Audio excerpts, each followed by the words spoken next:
मित्रों, लोकतंत्र का महापर्व लोकसभा चुनाव 2024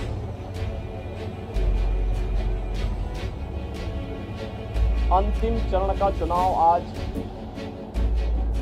देश के 8 राज्यों के 57 सीटों पर हो रहा है, जिसमें उत्तर प्रदेश की 13 सीटों पर भी आज पूर्वी उत्तर प्रदेश में मतदान हो रहा है।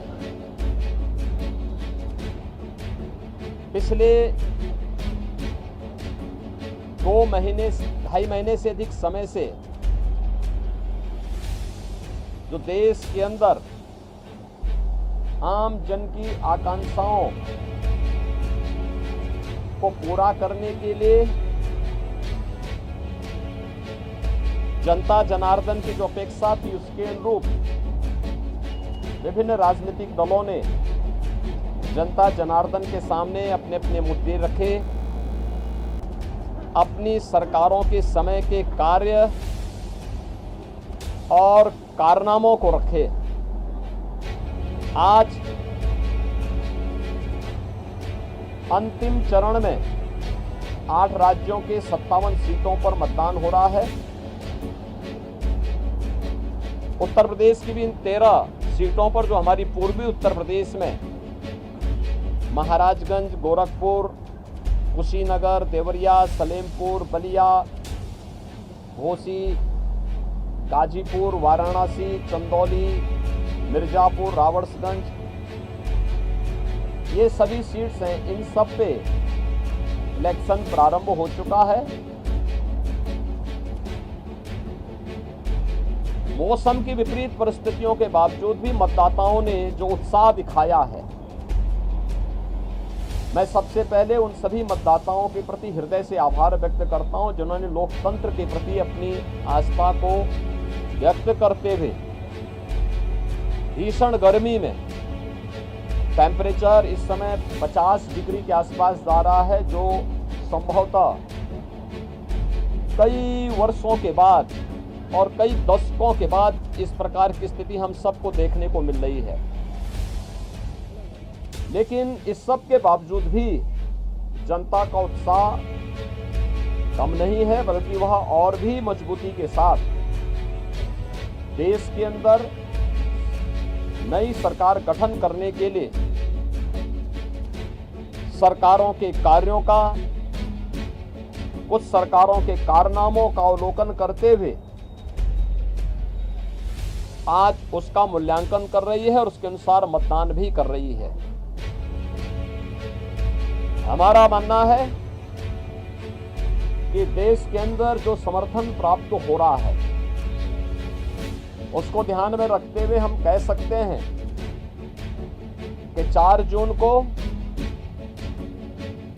जब जनता जनार्दन का फैसला आएगा, तो देश के अंदर आत्मनिर्भर और विकसित भारत के लिए विरासत भी और विकास भी, गरीबों के प्रति संवेदना भी, युवा पीढ़ी के उज्जवल भविष्य, जिन लोगों ने और जिन पार्टियों ने, जिन सरकारों ने काम किया है, उसको पूरा आशीर्वाद प्राप्त हो रहा है और जनता को सुखद अनुभूति होगी, देश को सुखद अनुभूति होगी कि मोदी जी एक बार फिर से प्रचंड बहुमत के साथ सरकार बनाएंगे। उत्तर प्रदेश इसमें अपनी भूमिका का निर्वहन करेगा पूरी मजबूती के साथ। 10 वर्ष में बदलते हुए भारत को 7 वर्ष में डबल इंजन सरकार के द्वारा एक नए उत्तर प्रदेश का दर्शन कराया है, जिसमें सुरक्षा और विरासत के साथ साथ विकास के एक नए युग में उत्तर प्रदेश ने प्रवेश किया है। यह एक सुखद अनुभूति उत्तर प्रदेश वासियों के लिए, यहाँ के युवाओं के लिए, यहाँ के किसानों के लिए, यहाँ की बहनों और माताओं के लिए, बेटियों के लिए, व्यापारियों के लिए, समाज के प्रत्येक तबके के लिए सबका साथ और सबके विकास की भावना के साथ मोदी जी के नेतृत्व में जो कार्य हुआ है, मुझे लगता है कि जनता जनार्दन का वह आशीर्वाद मोदी जी को, भारतीय जनता पार्टी को पूरे देश के अंदर प्राप्त हुआ है, हो रहा है। और आज 7वें चरण में भी पूरे देश के अंदर जो उत्साह देखने को मिल रहा है। अभी प्रातःकाल मौसम बहुत सुहावना है। इस सुहावने मौसम का आनंद लेकर के मैं मतदाताओं से अपील करूंगा कि हमें अब जाति, मत और मजहब से ऊपर उठ करके अपने देश के उज्जवल भविष्य के लिए एक आत्मनिर्भर और विकसित भारत की जिस संकल्पना को मोदी जी ने आजादी के अमृत महोत्सव वर्ष में देशवासियों को दिया है, उसको साकार करने का समय आ गया है, जिससे भारत आज जो देश की सबसे बड़ी, दुनिया की सबसे बड़ी उभरती हुई अर्थव्यवस्था है, यह आगामी 3 वर्ष में दुनिया की तीसरी बड़ी अर्थव्यवस्था 2047 तक भारत को दुनिया के विकसित देशों की श्रेणी में खड़ा करके हर एक नागरिक के जीवन में खुशहाली लाने के लिए कार्य किया जा सके। जनता जनार्दन का आशीर्वाद इस दृष्टि आज भारतीय जनता पार्टी को प्राप्त हो रहा है और हमें पूरा विश्वास है कि 4 जून को फिर एक बार मोदी सरकार प्रचंड बहुमत के साथ आकर के आत्मनिर्भर और विकसित भारत की संकल्पना को साकार करने का कार्य करेगी। देखिए, प्रधानमंत्री जी ने अपने 2.5-3 महीने के व्यस्त दिनचर्या में से कुछ समय, यद्यपि उनका पूरा जीवन भारत माता के लिए समर्पित है, बिना रुके, बिना डिगे, बिना झुके उन्होंने 10 वर्षों से भारत की सेवा की है और देश के हित को सर्वोपरि मानते हुए दुनिया के अंदर भारत का सम्मान बढ़ाया है। मोदी जी की यह आराधना एक आध्यात्मिक आराधना, यह आध्यात्मिक आराधना राष्ट्र आराधना है। भारत माता के इस चरणों में वह एक आराधना है जो राष्ट्र को समर्पित है, भारत की 140 करोड़ जनता की, जनार्दन की सेवा के लिए, उनके उज्जवल भविष्य के लिए समर्पित है। और ये भारत की परंपरा है। जो लोग भोग में लिप्त हैं, भ्रष्टाचार में लिप्त हैं, अनाचार दुराचार में लिप्त हैं, वे लोग आध्यात्मिक आराधना के महत्व को नहीं समझ सकते। आध्यात्मिक आराधना को समझने के लिए भारत और भारत जैसा मन चाहिए। भारत की सनातन मूल्यों और आदर्शों के प्रति निष्ठा का भाव चाहिए। जिनके मन में भारत के प्रति आस्था का भाव नहीं है, भारत के सनातन मूल्यों और आदर्शों की ध्वजियां उड़ाना जिन्होंने अपने जीवन का उद्देश्य समझ लिया था और जिनके कारनामों से जनता उनको बार बार ठुकराई है, वे लोग मोदी जी के इस ध्यान साधना और इस राष्ट्र आराधना का माहौल भले ही उड़ा सकते हैं, लेकिन जनता जनार्दन अपने नेता के समर्थन में और उनके पूरे कार्यक्रमों के साथ, पूरे समर्पित भाव के साथ जुड़ी हुई है। और जनता जनार्दन का पूरा आशीर्वाद, पूरा स्नेह मोदी जी के साथ में है। और हम विश्वास के साथ कह सकते हैं कि यह मोदी जी की ध्यान साधना का कार्यक्रम भी राष्ट्र आराधना का हिस्सा है और इसका लाभ भी देश को प्राप्त होगा। महिलाओं ने ज्यादा मतदान किया महाराष्ट्र उत्तर प्रदेश में, खासतौर पर कुछ मतदान कम भी हुआ। देखिए, एक तो गर्मी बहुत ज्यादा है, टेम्परेचर आप में से आप भी जानते हैं कि 50 डिग्री 48 डिग्री का टेम्परेचर कभी हम लोगों ने नहीं देखा, लेकिन है प्रकृति परीक्षा ले रही है और प्रकृति की इस परीक्षा में हम सबको खरा उतरना होगा। जनता जनार्दन को अपने आप को साबित करना होगा कि अग्नि परीक्षा के इस दौर में हम लोकतंत्र को और पुष्ट करेंगे, मजबूत करेंगे। और स्वाभाविक रूप से आधी आबादी नारी शक्ति वंदन अधिनियम देश की पहली संसद में मोदी जी ने पास किया। बेटी बचाओ बेटी पढ़ाओ और मातृवंदना योजना से लेकर के नारी शक्ति वंदन अधिनियम और बेटियों की सुरक्षा से लेकर के समृद्धि तक के जो कार्यक्रम चले हैं, आधी आबादी का पूरा आशीर्वाद मोदी जी के साथ में है।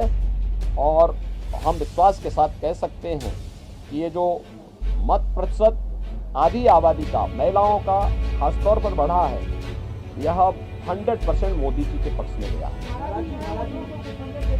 हाँ, मैं युवा मतदाताओं से कहूंगा कि नया भारत जो इंफ्रास्ट्रक्चर से युक्त है, सम्मान प्राप्त कर रहा है, सुरक्षा का एक बेहतर माहौल जिसने दुनिया के अंदर बनाया है, यह उनके उज्जवल भविष्य के लिए है। मोदी जी की इस परिकल्पना में उन्हें आगे आकर के बढ़ चढ़ करके भाग लेना चाहिए, लोकतंत्र को और मजबूत करना चाहिए। जो लोग अपनी हार से पस्त होकर के गुमराह करने का प्रयास कर रहे हैं, मुझे लगता है कि उनके बहकावे में ना आए, मतदान करें उज्जवल भविष्य के लिए। उज्जवल भारत, आत्मनिर्भर भारत में ही हम सब का भविष्य है, युवाओं का, अन्नदाता किसानों का, महिलाओं का, समाज के प्रत्येक व्यक्ति का। और मोदी जी ने तो 4 जातियां देश के अंदर कही। उन्होंने कहा देश के अंदर केवल 4 ही जाति है, उसमें से एक युवा है, एक महिला है, एक गरीब है, एक अन्नदाता है। इन 4 वर्ग को प्रतिनिधित्व करने के लिए मोदी जी ने देश के अंदर जो कार्य किए हैं उसको ध्यान में रखते हुए जनता जनार्दन उनको अपना पूरा आशीर्वाद देंगे।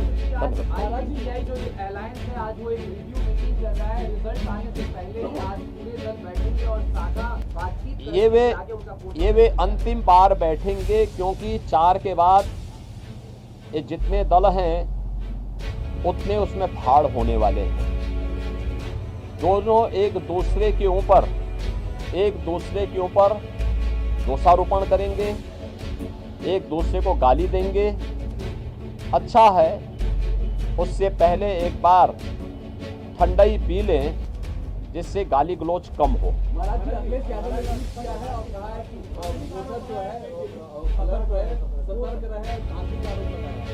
देखिए, दोषारोपण किसी पे तो करना ही है। जिनको प्रदेश में 80 सीटों पर चुनाव लड़ने के लिए वोट जो है कैंडिडेट नहीं मिले, तो आज किसी पे तो लगाना था। ईवीएम पे यानी ईवीएम पे दोषारोपण करते करते थक चुके हैं। अब वह इस प्रकार का आरोप लगा रहे हैं। अरे यही प्रदेश है, लोकतंत्र का ऐसा माहौल मत उड़ाओ, यही प्रदेश है। कौन नहीं जानता है कि इनका लोकतंत्र में कोई निष्ठा नहीं है। ये हल्ला बोल के माध्यम से अराजकता पैदा करने वाले लोग हैं। माफिया सरगनाओं को, अराजक तत्वों को और आतंकवादियों को अपने गले का हार बनाने वाले लोग हैं। और ये लोग इस प्रकार की बातें करते हैं, बड़ी हास्यास्पद बातें होती है। चुनाव निष्पक्ष हैं, भारत निर्वाचन आयोग पूरी निष्पक्षता के साथ इलेक्शन करवा रहा है और इलेक्शन पूरी व्यवस्था भारत निर्वाचन आयोग के मार्गदर्शन और नेतृत्व में पूरे देश के अंदर चल रही है, प्रदेश में भी चल रही है। भारत निर्वाचन आयोग जहां पे कहीं भी कोई शिकायत मिलती है त्वरित एक्शन लेकर के कार्रवाई भी करती है। लेकिन समाजवादी पार्टी की चूंकि लोकतंत्र में निष्ठा नहीं है, बाबा साहब भीमराव अंबेडकर और उनके द्वारा बनाए गए संविधान का हमेशा इन्होंने अपमान किया है। दुर्दांत माफिया और आतंकवादियों को शागिर्द वाले लोग, इनसे लोकतंत्र की बात, इनके मुंह से ईमानदारी की बात, इनके मुंह से कोई कार्य शुचितापूर्ण तरीके से हो जाए, ये बहुत हास्यास्पद लगती है। और इसलिए जैसी करनी वैसी भरनी। धन्यवाद।